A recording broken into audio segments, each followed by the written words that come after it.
What if everything we currently enjoy were to vanish from the surface of the Earth in just a few years? Where would life go? In today's movie recap, let's explore how anyone would survive when the atmosphere changes to low oxygen levels.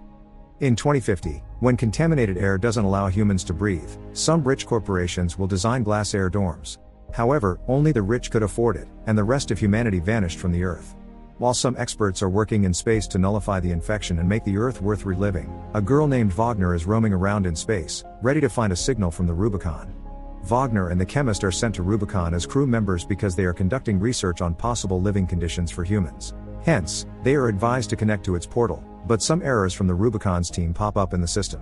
They can't have any visual pictures of the Rubicon, and suddenly, a huge wing passes so close to their mini-ship. Luckily, Wagner uses a sharp turn and rescues himself by an inch. In the meantime, target the hook and land at the exact position by controlling the speed and navigating it correctly.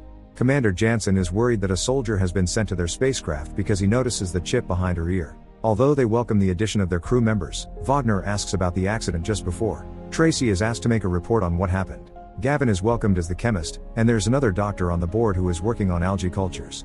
Wagner Skyped the only family left on Earth, which was her sister, who is also working in the army. Hence, the crew shares the table for drinks and talks about future plans.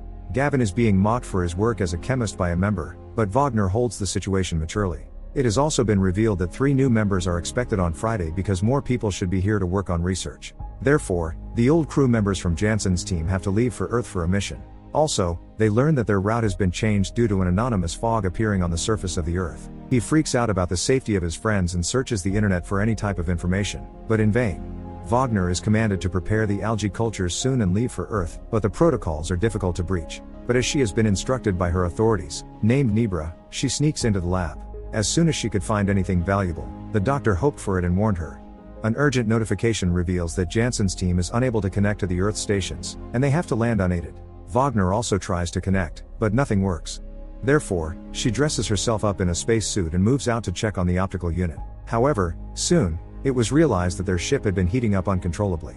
Their shells burst, and they lose their lives in the middle of space. This is so traumatic for the 3 of them, but Wagner is even more worried about the dusty fog, which is more apparent from the optical unit. 2 days of mourning and grief, and no progress yet. The doctor locks himself in the room without eating anything because he has lost his son on the team. Gavin is continuously looking for any signal from Nebra or anyone from Earth. Finally, after 2 days, a notification beeps on the screen, and Gavin encloses himself in a glass room. He just bombards him with a high amount of poison in a suicidal attempt, but luckily, Wagner is watching him from the cameras. The doctor and she rush to rescue him, but the door takes a long time to open. Finally, they succeeded in moving him out with CPR and some breathing exercises, and they managed to save his life. However, the doctor does not seem motivated to take care of him because he learns that Wagner is spying on his algae cultures.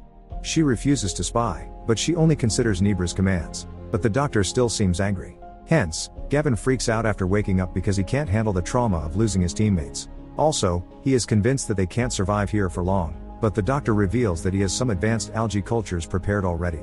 Therefore, they can survive here, but Wagner is worried about her sister on Earth. Therefore, she has prepared an antique iOS communication system that is still at risk of failing to work, but the doctor is impressed by her efforts, and he can help. So, he guides her throughout the optical unit's adventure. She is back on the ship with some hope of connecting to the Earth, but nothing works. She suspects that her sister is dead because everything interrupts the end of life on Earth. Not even the rich can handle the dusty fog that covers every part of it. She sobs in pain, but the doctor calms her. Gavin wakes up and explains that the fog is a chemical reaction of the Earth's industrial chemicals, which they have been producing for years for economic purposes. The chemists warn humans to stop using so many chemicals, but they never listen. Now, the chemicals react with the gases and end their lives. The doctor gives him good news about the algae cultures for surviving, but he doesn't want to live in this tin can. The doctor also explains that if he ever chooses to die again, he'll kill others too because the chambers are designed to accommodate 6 people. Therefore, if any one of them dies, they'll all die because they need CO2 from each other to breathe oxygen. He agrees to never commit such acts in the future. Wagner and Gavin get close to each other while talking about their lives. They wish to spend their past partying and clubbing because they still couldn't find another planet to live on, for which they spent their entire lives. They make love to each other and play games with the doctor to cope with the grief of losing friends and family. But the doctor is still working on algae cultures for humanity to ever survive. His mission is still on. The doctor has also become friends now, and he invites them to a movie night. After a few days of clubbing and partying, they again get to some real work when Wagner notices a beep. She gets a signal from Earth that about 300 survivors are still trapped under the bunkers. A lady informs them about the lack of oxygen and how fog killed most of the people. Gavin and Wagner are hopeful for the survivors, and they rush to the doctor for his algae cultures. But he says no because they don't have any equipment to land on Earth. However, they still want to do it and start a fight, but Wagner handles the situation. Hence, she is having morning sickness, and the doctor blood tests her cause. She tries to convince the doctor, but he's stubborn. Although Wagner is still hopeful that her sister could be alive, she wants to check her last location. Gavin is also supportive of Land on Earth's decision, but the doctor finds another thing. He finds that the algae cultures have changed color, and this is because of Wagner's pee. She is pregnant, and the hormones endanger the algae cultures because they feed on their pee. Wagner's pregnancy just killed them because it nearly destroyed the cultures, but the doctor is hopeful for any further damage. Also, landing on Earth would kill her child because of the lack of resources. Still, she wants to land there because she doesn't want to endanger the lives of 300 people. Finally, the doctor agrees because he has no other option but to join them. They fill the bags with cultures and prepare for the landing, but the engines start extremely heating up. The ship will be destroyed if they don't terminate soon, but they have to do it manually. Gavin rushes to do it alone, but it is entirely a suicidal plan because the tankers are too hot to cool that early. Therefore, Wagner locks her in the cabin and aborts the mission by separating the chamber from the spaceship. Soon, the chamber will explode into pieces, and hence, they can't land on Earth now. Gavin is so frustrated and shouts to stop this explosion, but Wagner can't risk their lives. Gavin is angry, but Wagner tries to consolidate. However, he thinks that Wagner did that deliberately because of the baby, but she refuses to be selfish because of the baby. However, she was motivated to help the 300 people. Even though she also explains her actual mission about Icarus here. She was actually supposed to take the fully prepared mother algae cultures to Nebra's lab. However, she checked the default in the cooling system and found it unplugged. It means that the doctor does it on purpose, and she asks for an answer. He tries to sugarcoat his cowardice by considering it an accident. Although Wagner is furious, call him a selfish coward.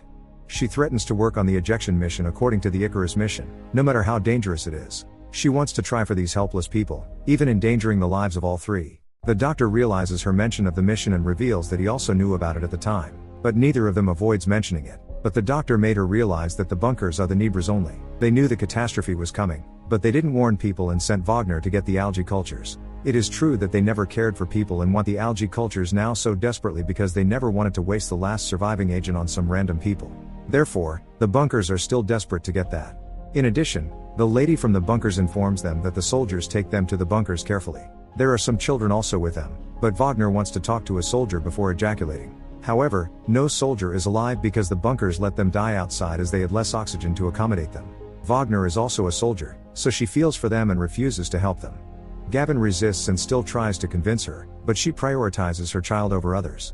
She feels like she is gaining nothing in return for serving Nebra all her life. So she ripped out the chip from the back of her ear, which represents her Nebra association. She wants her life back, but Gavin locks her in the room and starts the process.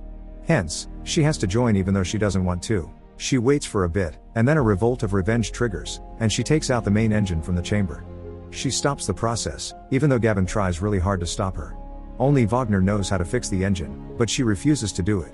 She doesn't want to land on Earth at all and help the liars. She wants to live for herself for once, but Gavin doesn't support the idea. A few days later, Gavin commits suicide again in the same locked room through the bombardment of poisonous gases. Wagner rushes to save his life, but it's too late this time. She can't open the door on time, and he dies. She sobs in pain and disappointment. The doctor also realizes her grief and activates the system to terminate his body in space.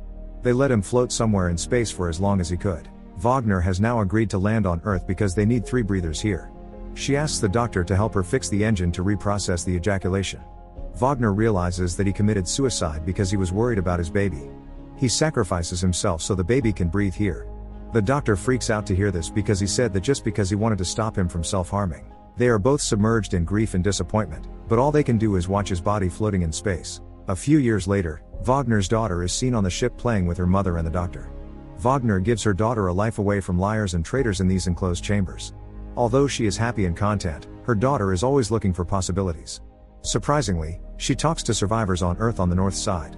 They call for help, and they survive because the Earth is now back to its living conditions. The fog has disappeared, and it is greener now from the upper vision.